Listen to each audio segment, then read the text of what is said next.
अस्सलाम वालेकुम। आज हमने जो अगली तारीफें पढ़नी है, अभी लास्ट टाइम जो लेक्चर हुआ था उसमें परचेजेस तक पहुंच गए थे। अगली तारीफें देखें। नंबर नेक्स्ट है कैश परचेजेस और क्रेडिट परचेजेस और फिर उसके बाद परचेजेस रिटर्न। ये परचेजेस से रिलेटेड ही आगे 3 किस्में हैं, ठीक है। परचेजेस से रिलेटेड ही आगे। अच्छा, परचेजेस हमने कहा था कि जब हम क्या चीज खरीदेंगे, गुड्स।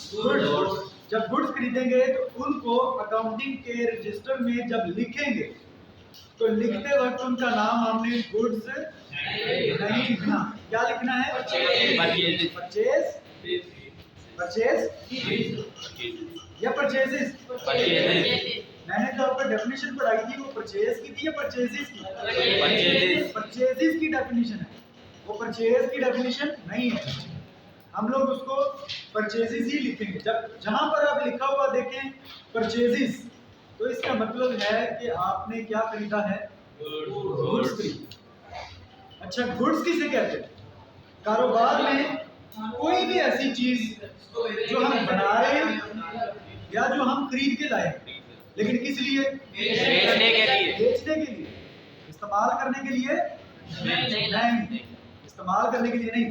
जो चीज हम बना रहे हैं या खरीद के लाए हैं, किस लिए? बेचने के लिए। उसको हम क्या कहते हैं कि ये क्या है? गुड्स है। अब इसको भी गुड नहीं कहना, गुड्स। ओके, ये भी हो गया। गुड्स को जब खरीद के कारोबार में लाया जाता है तो यहाँ पर आके जब उनको रिकॉर्ड करते हैं तो उसका नाम बन जाता है परचेज। ये हमारा पिछला कॉन्सेप्ट मिल गया हमारा आज के साथ। आज हम लोग पढ़ते हैं कि कैश परचेजेस का क्या मतलब। कैश परचेजेस लफ्ज़ है कैश परचेजेस। उर्दू में इसका तर्जुमा है नकद खरीदारी। नकद खरीदारी, ये इसका तर्जुमा है। अब आप लोग इसके नाम से आपको जो चीज समझ आ रही है, इसके नाम से, इसके ये जो हमने लिखा है वर्ड कैश परचेजेस एंड नकद खरीदारी, अब इसके नाम से हमें क्या पता चलता है? आप बेटा इधर आओ।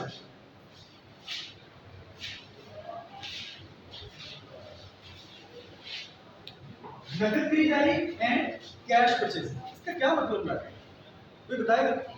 आपके ज़हन में क्या इसका मतलब? एक पैसे से खरीदी गई वो चीज। ओके, आप क्या कहना चाहेंगे? जब हम परचेज कर रहे हैं तो फौरन पैसे दे दिए, तो ये क्या हो गई? Cash purchase. ठीक है, और कोई? ठीक है, इसका मतलब यही है जो आप लोगों ने बताया, बिल्कुल ठीक पहुंचे आप। नकद खरीदारी का मतलब है कि कारोबार में जब हम गुड्स खरीदते हैं, परचेजेस करते हैं, परचेजेस लेके आते हैं, ठीक है, अगर उसकी अदायगी उसी वक्त हम कर देते हैं। हमने गुड्स खरीदी और हमने उसकी अदायगी उसी वक्त कर दी, तो ये कौन सी परचेजेस बन गई? Cash purchases. उर्दू में क्या कहेंगे? नकद खरीदारी। बहुत सिंपल है, मुश्किल तो नहीं है। अच्छा, इसका कॉन्सेप्ट समझ लें थोड़ा सा और। इसमें कुछ वर्ड्स हैं, कुछ मीनिंग्स हैं, कुछ एक्सप्लेनेशंस हैं, वो उनको ध्यान में रखा करें ताकि आपके आगे जो हमने न्यूमेरिकल सॉल्व करने हैं या आगे कहीं फ्यूचर में आपको किसी कोई और कोई जॉब का टेस्ट देना पड़ सकता है, या कोई भी ऐसा टेस्ट या कोई इंटरव्यू देना पड़ सकता है, तो वहां पर ये चीजें आपके काम आएंगी। अब देखें, मैंने आपसे कहा कि जब हम लोग गुड्स खरीदते हैं और उसकी अदायगी उसी वक्त कर रहे हैं, उसकी अदायगी उसी वक्त कर रहे हैं। अब अदायगी से क्या बात कि उसकी पेमेंट, इंग्लिश में से कहते हैं पेमेंट कर दी, अदायगी कर दी। अब आप लोग जरा सोच रहे होंगे कि अदायगी का मतलब है कि पैसे दे दिए। बिल्कुल ठीक है, अदायगी का मतलब क्या है? पैसे दे दिए। लेकिन अगर मैं चेक लिख के दे दूं तो क्या वो अदायगी नहीं हुई? पेमेंट हुई कि नहीं हुई? वो भी हो गई। अच्छा, अगर मैं बदले में कहता हूँ कि यार मुझे गुड्स तो मिल गई हैं, तो आप ऐसा करो, मेरे पास गंदम पड़ी हुई है काफी सारी, वो ले लो। तो वो कहता है ठीक है, मुझे भी गंदम की जरूरत है। अगर वो भी एग्री हो जाता है, मेरा जो सप्लायर है, तो मैं उसको गंदम दे देता हूँ। क्या अदायगी हुई या नहीं? ये भी अदायगी। अगर मैं उसको डिमांड ड्राफ्ट बनवा देता हूँ बैंक से, डिमांड ड्राफ्ट बनवा के दे देता हूँ और वो भी उसको एक्सेप्ट कर लेता है, क्या अदायगी हुई या नहीं? तो अदायगी के कई तरीके हैं, ठीक है। अदायगी का मतलब ये नहीं कि कैश, करेंसी, नोट, यही नहीं है। अच्छा, मैं अगर उसको कहता हूँ कि भाई आप मुझे अपना अकाउंट नंबर दो, मैं यहीं पर आपको मोबाइल के जरिए आपके पैसे अकाउंट में, बैंक में ट्रांसफर कर देता हूँ। मेरे पास मोबाइल ऐप है, तो मैं अपने अकाउंट से पैसे आपके अकाउंट में ट्रांसफर कर देता हूँ। तो ओके फाइन, वो मुझे अपना अकाउंट नंबर देता है, मैं उसके अकाउंट में पैसे ट्रांसफर कर देता हूँ। अदायगी हुई है? होगी अदायगी। तो अदायगी के कई तरीके हैं, तरीकों में हम नहीं जानते, हमने सिर्फ ये कहना है कि गुड्स खरीदी और अदायगी हो गई। अगर अदायगी उसी वक्त हो गई है तो इसका मतलब है कि हमने जो चीजें खरीदी हैं वो क्या है? नकद खरीदी। समझ आ गई बात? तो कैश परचेजेस का मतलब हुआ कि जब हम लोग क्या करते हैं जी, जब हम लोग गुड्स अपने परचेज लिखा हुआ, सॉरी परचेज लिखा हुआ, परचेजेस, वेरी गुड, ठीक है, कैश परचेज। अच्छा, जब हम गुड्स परचेज करते हैं, अब इस परचेज का मतलब क्या है और परचेजेस का मतलब क्या है? चलिए आज ये भी सुना, परचेज का मतलब क्या है और परचेजेस का मतलब, परचेज का मतलब है खरीदना, कुछ भी खरीदना, चाहे आपने जो चीज खरीदी है वो बेचने के लिए खरीदी है या इस्तेमाल करने के लिए खरीदी है, आप दोनों के लिए लफ्ज परचेज इस्तेमाल कर सकते हैं। लेकिन परचेजेस कब इस्तेमाल होता है? परचेजेस कब इस्तेमाल होता है? जब हम कोई गुड्स खरीद रहे हैं, या यूं कह लें कि जब हम कोई चीज इसलिए खरीद रहे हैं कि इसको हम लोग आगे बेचें, तो बात तो वही होगी, जो बेचने के लिए चीज खरीदी है उसको गुड्स ही कहते हैं। तो हम शॉर्टकट में क्या कह सकते हैं कि जब हम लोग क्या खरीदेंगे, गुड्स, उसके लिए लफ्ज इस्तेमाल करते हैं परचेज। इसका मतलब क्या है कि हमने गुड्स खरीदी हैं, लेकिन इसका मतलब क्या है? खरीदी, कुछ भी खरीदा है। समझ आ गई बात? इसलिए मैं कहता हूं कि परचेजेस और परचेज में फर्क है। अकाउंटिंग में ये दो डिफरेंट लफ्ज हैं, इनके दो अलग अलग मतलब हैं। तो आपको पता होना चाहिए कि परचेजेस का मतलब है गुड्स खरीदी है और परचेज का मतलब है खरीदना, बस खरीदना, कुछ भी खरीदना, चाहे वो चीज इस्तेमाल के लिए आ रही है, चाहे बेचने के लिए आ रही है, कुछ भी आ रही है, उसके लिए परचेज कह सकते हैं। ओके, तो इसकी डेफिनेशन क्या बनेगी, तारीख क्या बनेगी कैश परचेजेस की? जब हम गुड्स खरीदते हैं, गुड्स खरीदते हैं एंड पेमेंट इज मेड, यानी कि अदायगी हो गई। पेमेंट का मतलब क्या है? अदायगी मेड हो गई, अदायगी कर दी। कब? At the same time, at the same time. At the same time का क्या तर्जुमा होता है? उसी वक्त। एट दी सेम टाइम उसी वक्त। तर्जुमा समझ आ गई डेफिनेशन?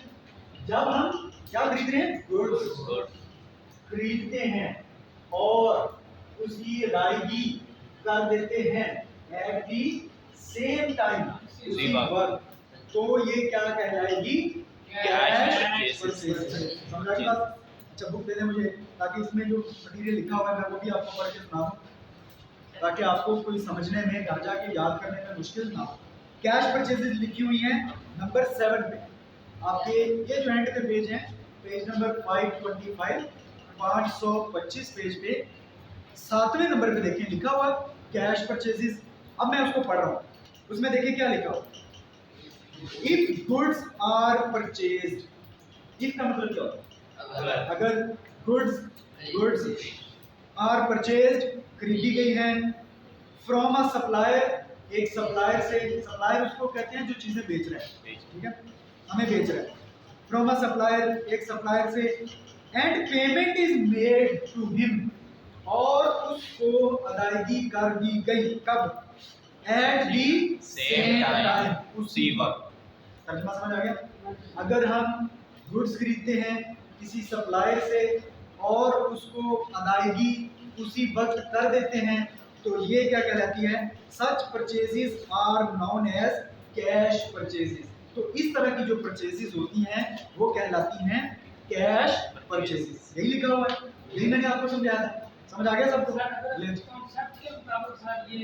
सकते हैं, लिख सकते हैं, लेकिन जैसे मैं समझा कॉन्सेप्ट कंप्लीट होना चाहिए। इसलिए मैं आप लोगों को ये कॉन्सेप्ट अभी तो समझ आ गया, अभी आपने याद भी कर लिया, लेकिन 4 दिन बाद क्या होगा ये भूल जाएगा, इसमें से कुछ अल्फाज आपके जहन से निकल जाएंगे। तो इसलिए कहा जाता है कि बुक लें या नोट्स लें, ताकि आप उसमें से वो चीज़ रिवाइज करेंगे तो आपको सारी चीज़ें उसमें याद रहेंगी। ठीक है, खाली आप याद सुन के आप याद नहीं कर सकते हमेशा के लिए, आपको अभी याद हो सकता है कुछ दिन बाद भूल गए। अच्छा, इसमें एक और अहम चीज़ जो मैं कहता हूँ इंटरव्यू टेस्ट जो आपके लिए अहम है वो क्या है बेटा, इधर देखिए, वो ये है एट दी सेम टाइम, उसी वक्त। अब मैं आपसे आपके सामने 2 मिसालें रखता हूँ, आपने बताना है कि ये जो मैंने अदायगी की है एट द सेम टाइम हुई है, उसी वक्त हो गई है, या ये बाद में हुई। अच्छा चलेगा, अगर वो मिसालें मैं आपको दूंगा तो आपको मैं थोड़ा सा और आपकी थोड़ी सी कॉम्प्लेक्सिटी क्रिएट करता हूँ, यानी थोड़ा सा पेचीदा माहौल करते हैं। थोड़ा सा हम लोग आगे चलते हैं, अगली परचेज पढ़ लेते हैं, फिर आपको 2 मिसालें दूंगा और आपने बताना है कि वो दोनों मिसालें जो हैं वो इसके साथ ताल्लुक रखती हैं या जो अगली डेफिनेशन पढ़ाने लगा उसके साथ, ताकि आप थोड़ा कंपैरिजन करेंगे तो आपको सही समझ आए। अगली तारीख पहले पढ़ लेते हैं, फिर मिसालें लेते हैं। अगली तारीख, अच्छा इसकी नेक्स्ट वाली जो डेफिनेशन है उसका नाम है जी credit, CREDIT, credit purchases, credit purchases. इसका उर्दू में तर्जुमा होता है उधार खरीदारी। तर्जुमा इसका क्या है? उधार खरीदारी। अब आपके इसके नाम से ही पता चल गया कि क्या हुआ।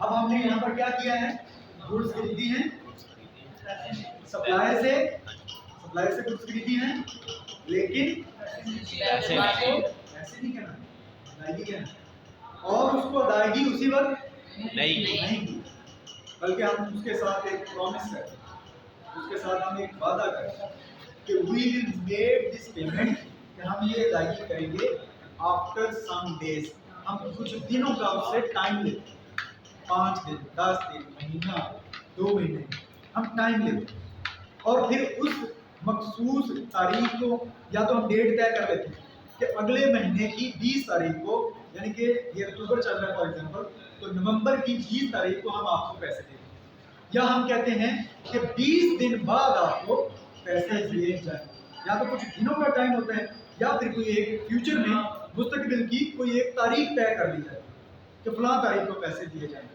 तो इसका मतलब है कि ये जो हमने खरीदारी की है ये कौन सी है, ये है क्रेडिट परचेसेस, यानी कि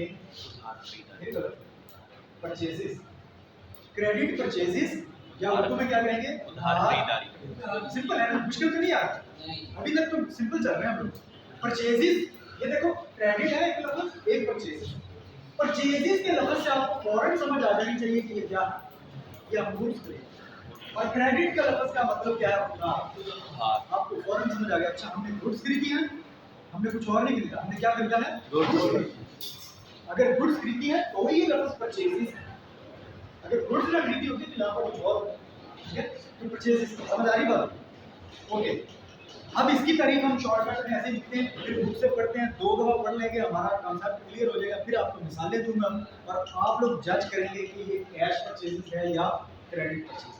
ठीक है, मिसालों में आपने बताया है, इसलिए कॉन्सेप्ट ध्यान से समझिए। देखें क्या, अब आपने क्या किया, गुड्स परचेज की है, खरीदी, ठीक है, किससे, सप्लायर। बट यहाँ पर हमने लिखा था, यहाँ पर क्या लिखा है, लेकिन इसका तर्जुमा क्या होता है, बेटा इधर गुड्स खरीदी है सप्लायर से, लेकिन पेमेंट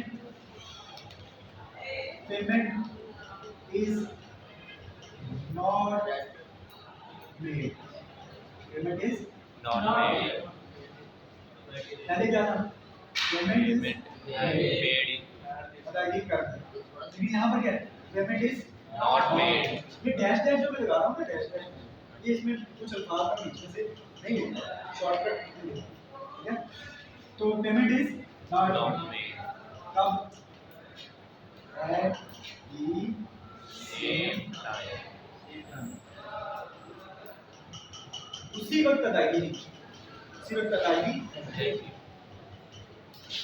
रादर बल्कि, इसका तर्जुमा क्या होता है? बल्कि क्या किया हमने? उसके साथ एक प्रॉमिस लेकिन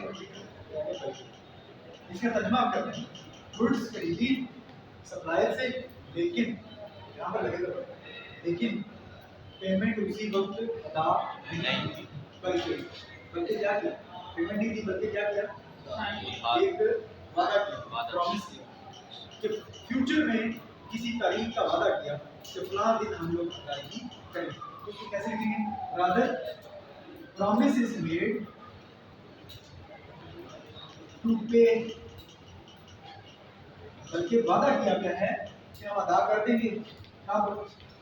एट सम फ्यूचर डेट, किसी आने वाली तारीख पे। तो तारीख पहले तय कर देना, ठीक है? तो फलां तारीख, ये हो गया। ये क्या हो रहा है? ये इसको क्या कहेंगे? Credit purchases. हम दोबारा पढ़ेंगे इसको करना। पेमेंट जब हम गुड्स खरीदते हैं किसी सप्लायर से, लेकिन पेमेंट अदायगी उसी वक्त नहीं की, बल्कि एक वादा किया है कि अदायगी कर देंगे एट सम फ्यूचर डे, किसी आने वाले तारीख, तो तारीख तय करके फलां तारीख को हम लोग पैसे देंगे। कंसेप्ट समझ आ गया? अब हम लोग वर्ड्स देखते हैं, ठीक है? कोई अल्फाज हम लोग देखते हैं बुक में क्या लिखा है। उसमें थोड़ा बहुत अल्फाज इधर उधर हो सकते हैं, लेकिन कॉन्सेप्ट इसका यही रहेगा, ठीक है? बड़े कहाँ पे लिखी हुई है? नंबर कौन सा है जी? Number 8, credit purchases. अब देखें एक एक लफ्ज का तर्जुमा बताओ।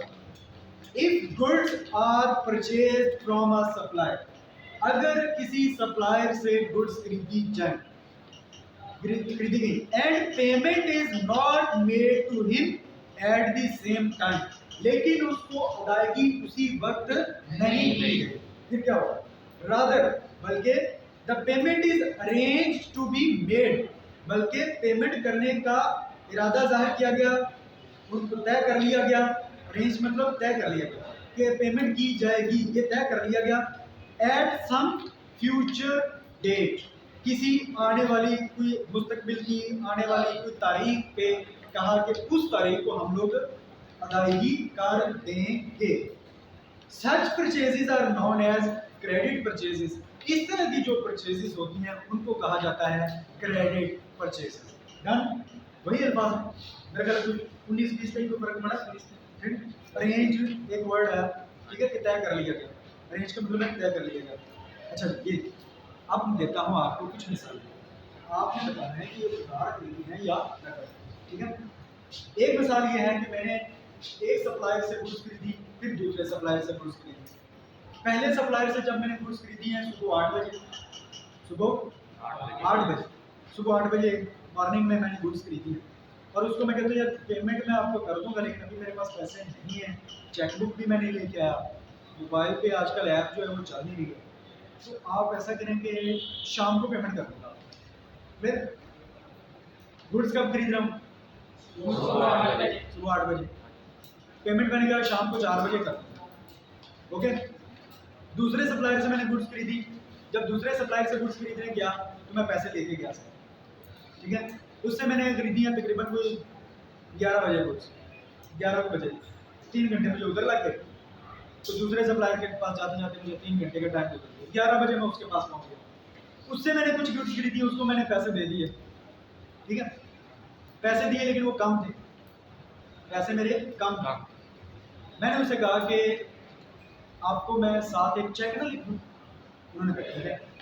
बाकी जो कम पड़ रहे थे पैसे, उतने रुपए के साथ मैंने चेक लिया, चेक भी दे दिया, पैसे दे दिए, ठीक है? कुछ कैश और बाकी का चेक दे दिया। 2 मिसालें होंगी। तीसरी मिसाल भी चले सुनिए। फिर मैं तीसरे बंदे के पास चला, ठीक है? और तीसरे बंदे के पास जाके कहता हूँ मैं कि यार मुझे पैसे मेरे पास हैं लेकिन कम, तो गुड्स मुझे चाहिए 10,000 की, पैसे मेरे पास हैं 6,000, ठीक है? अब मैं 6,000 उसको कैश दे आया और 4,000 मैंने कहा कि मैं आपको दे दूंगा कल, शाम होगी है तो मैं आपको पैसे दे दूंगा कल।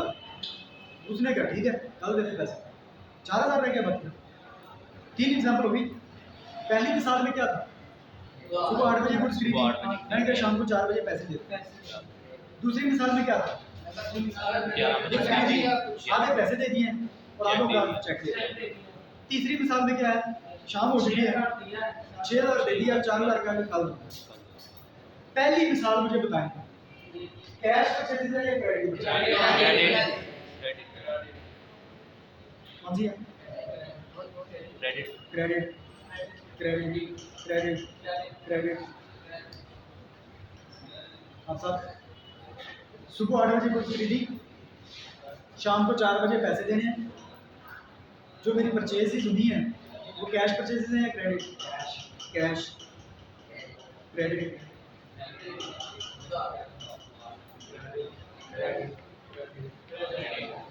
क्रेडिट वाले कैंडिडेट ज्यादा है और जो ज्यादा है वो गलत है। अब आप लोग सोच रहे होंगे कि ये क्या है? नहीं आधे नहीं दिए, कुछ भी नहीं दिए, पैसे तो दिए नहीं, उसको क्या शाम को दूंगे 4 बजे। अब आप लोग कह रहे हैं कि ये उधार नहीं है।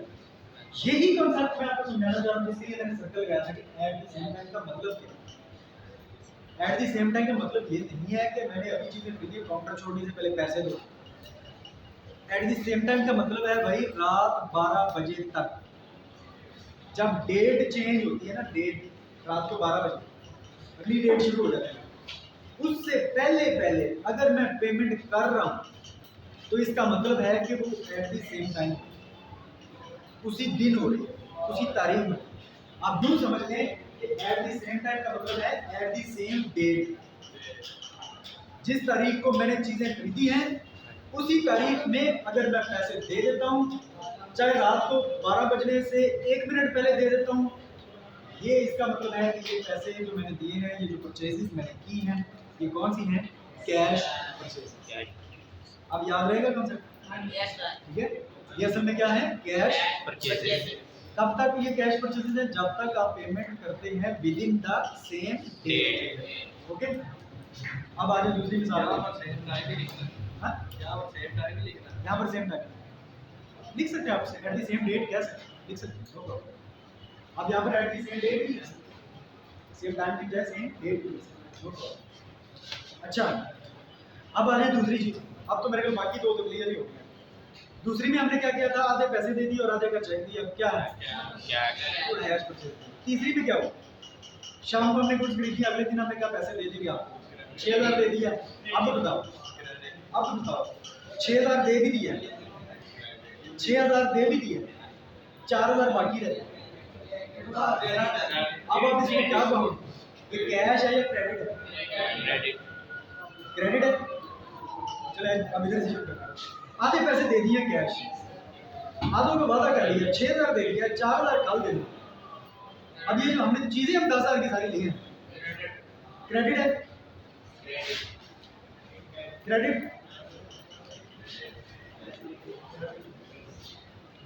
बड़े ज्यादा नहीं हो रहे। Credit credit credit credit cash. भाई ये आधी क्रेडिट है आधी कैश।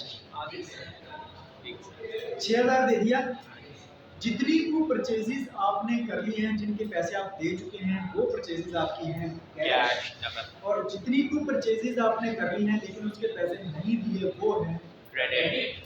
तो ये दो किस्म की परचेज, इस परचेजेस के दो हिस्से, आधा जितने का दे दिए पैसे वो कैश है, बाकी का क्रेडिट। ठीक है, अब इसका जब हम लोग इसको रिकॉर्ड करेंगे अपने रजिस्टर्स में, अकाउंटिंग में, जब हम इसको लिखेंगे तो तब भी ऐसे ही लिखेंगे। इसके लिखने का तरीका मैं आपको बाद में सिखाऊंगा, लेकिन लिखेंगे इसको दो हिस्से कि भाई ये इतनी कैश है, ये वाली कैश परचेजेस में चली जाएगी और ये वाला हिस्सा क्रेडिट परचेजेस में चला जाएगा। डन। अच्छा, अगली देखें। अच्छा, अगली डेफिनेशन है कि अब हम लोग पढ़ेंगे परचेजेस रिटर्न। परचेजेस अच्छा, ये ढूंढनी पड़ेगी आपको कहीं आगे पीछे होगी। तर्जमा मैं आपको उस तरीके से, आपको उस तरतीब से लेके जा रहा हूँ जहां से आप लोगों की एक डेफिनेशन दूसरी के साथ कनेक्टेड है। पिछली समझ आई है तो अगली समझ आ रही है, साथ आ रही है, ठीक है।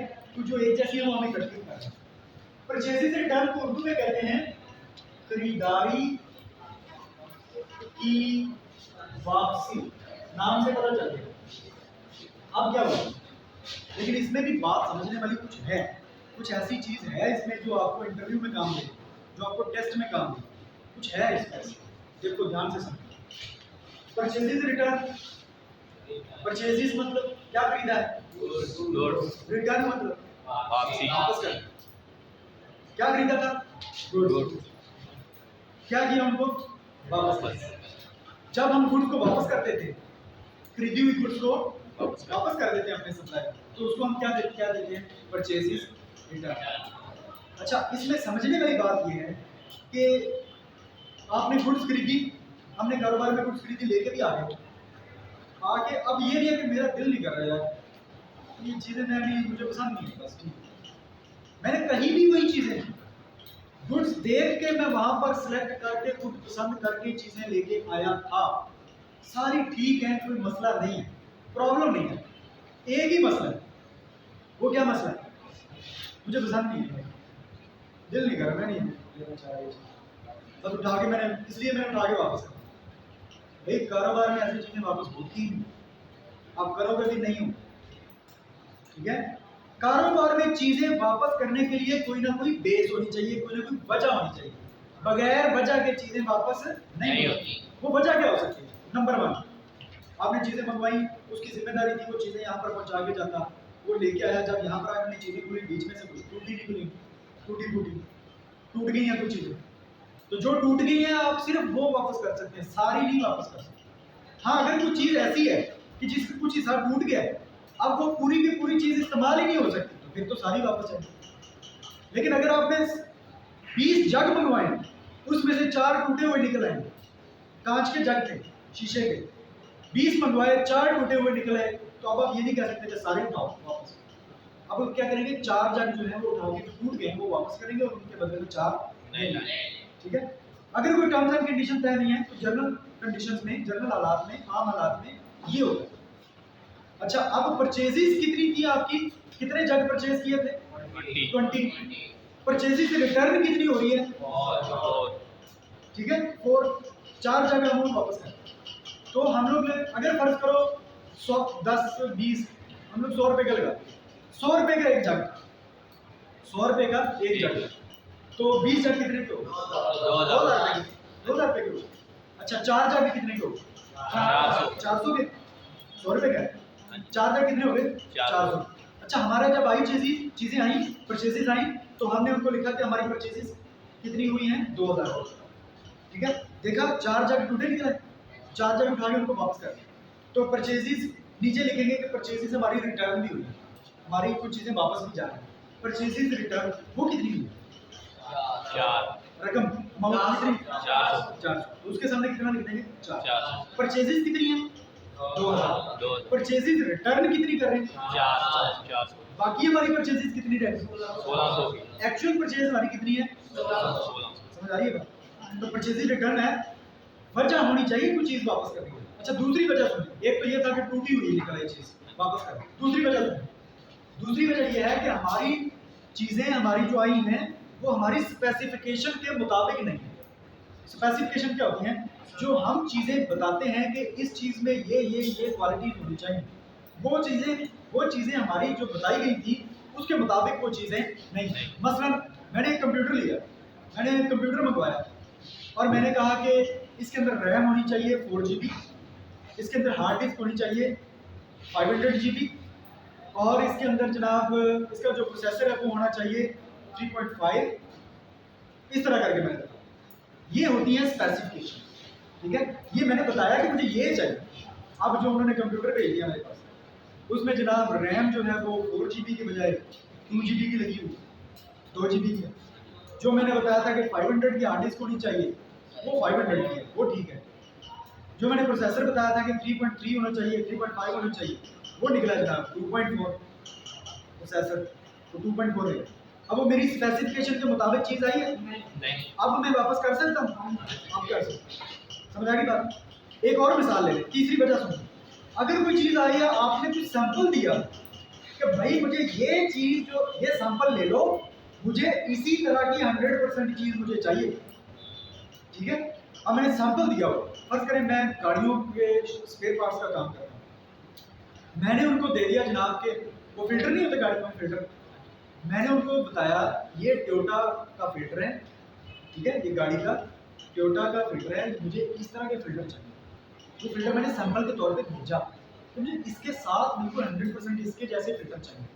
उन्होंने मुझे फिल्टर भेजे हैं, और वो फिल्टर जो भेजे हैं वो हैं तो टोयोटा के, लेकिन वो मॉडल कोई और है, वो उस तरह का नहीं है जैसा मैंने उनको सैंपल भेजा था, वो उसके मुताबिक बिल्कुल 100% नहीं है, वो थोड़ा सा उससे डिफरेंट है। अच्छा, बल्कि उन्होंने मुझे जो फिल्टर भेज दिया वो अच्छा है, वो मेरे वाले सैंपल से भी अच्छा है, या उससे घटिया हो सकता है या उससे अच्छा हो सकता है, यही हो सकता है। अच्छा, वो मेरे पास आया, सैंपल के मुताबिक नहीं है, मैं उसको वापस कर सकता हूँ कि नहीं कर सकता? अब मैं उसको वापस कर सकता हूँ। समझ आ रही है बात? तो जब आपकी चीज़ें आपके स्टैंडर्ड के बिलो स्टैंडर्ड की हो सकती है, गैर मेरी चीज़ें भेज दी, तो मैं उनको वापस कर सकता हूँ। बिलो स्टैंडर्ड, गैर मेरी स्पेसिफिकेशन के मुताबिक तो भी वापस, अगर वो टूटी फूटी निकल आई है बीच में तो भी वापस, अगर वो मेरे सैंपल के मुताबिक नहीं तो भी मैं वापस कर सकता हूँ। लेकिन ये नहीं कह सकता कि मेरे दिल नहीं करा वापस कर। सैंपल से ज़्यादा अच्छी चीज़। हाँ, अगर अच्छी चीज़ उन्होंने भेज दिया तो आपकी मर्जी है। मैंने आपसे कहा कि मैं वापस कर सकता हूँ या नहीं कर सकता हूँ, वो मेरी मर्जी है कि मैं उसको वापस करता हूँ या नहीं। मैं उसको एक्सेप्ट भी कर सकता हूँ, उसको एक्सेप्ट भी कर सकता हूँ, ठीक है? तो ये मैंने कहा कि आम जनरल हालात में जो हम बात कर रहे हैं, टर्म्स एंड कंडीशन पहले तो तय नहीं हुई, ठीक है? कुछ शर्त शराइत उनके साथ तय नहीं हुई, कभी 4 जगह अगर टूटे निकला है या एक भी जगह टूटा निकला है, मुझे तो फलां तारीख को चाहिए, और अगर वो टूटा निकला तो सारे वापस कर दो, तो वो कहते हैं चलो ठीक है। ये क्या हो रहा है? ये हमारी कुछ शर्तें तय हो गई। अब अगर 4 जगह टूटे निकलते हैं, मैंने उनके साथ पहले बात कर रखी, मैंने उनके साथ तय किया हो कि अगर एक भी जगह टूटा निकला तो सारे वापस करूंगा, ये मेरी कंडीशन तय हो, शर्त तय हो। अब क्या होगा? अगर मेरे 4 जगह टूटे निकला तो मैं सारे के सारे वापस कर सकता हूँ, लेकिन ये उस सूरत में है जब आपने उनके साथ ये पहले से कंडीशन तय कर रखी। अगर मैं आपको जो चीजें बता रहा हूँ ये कौन सी हैं? जनरल हालात, आम हालात, ठीक है? क्या होता है वो समझो। तो क्रेडिट परचेजेस का क्या मतलब है? जब आपने गुड्स खरीदी, गुड्स परचेज की सप्लायर से, but reason, due to any reason, reason का मतलब क्या? वजह, लेकिन किसी वजह से, सम ऑफ गुड्स या ऑल गुड्स, कुछ गुड्स या सारी की सारी गुड्स क्या कर दी हमने? रिटर्न कर, किसको? To supply, return to, this is called purchases return. अच्छा, वो रीजन भी नंबर 1 बिलो स्टैंडर्ड, ये भी साथ लिखनी है, रीजंस भी साथ लिखनी है। Number 2 not according to specification, ठीक है? स्पेसिफिकेशन के मुताबिक। नंबर 3 क्या लिखा था मैंने? ब्रोकन, टूटी हुई निकल आई। और क्या था? नंबर 4